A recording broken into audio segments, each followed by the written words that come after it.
the outside world, the press and the media love to hate you. It seems like every time you innovate, like last year with the Xenon, a high flow oxygen, even as evidenced in the passages I read from only 2 years ago, even this idea of pre-acclimatizing, people are saying it's bullshit. How do you feel like every time you seem to try to do something new, the world kind of jumps down your throat? Do you agree with that? That's how it seems from the outside. Yeah, I totally agree. And I think it's just part of the game when you try to innovate something that is very traditional.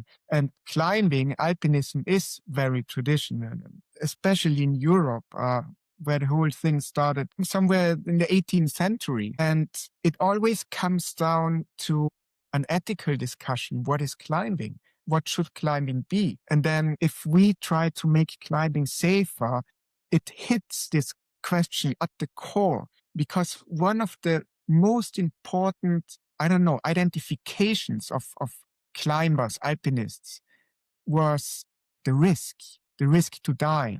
It is dangerous to climb. So when we bring innovation and technology to take the risk away, or at least to lower the risk, this takes some of the identity of alpinism and climbing. Interesting. And if you take the risk, the next question would be, what remains?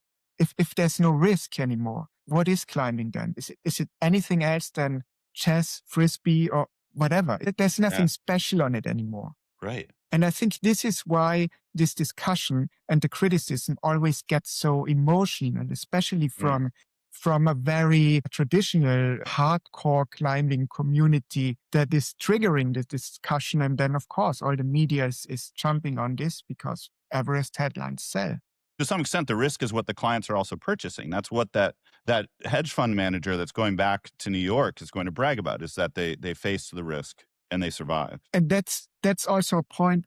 It sounds very hard, but it is true. If Everest would be so safe that nobody would die anymore on Everest, I think it would take some of the attraction. And it would make it less attractive exactly for these people to climb this mountain. So it sounds really hard, and I almost can't say this, but we need people to die on Everest to keep this industry and this business model running.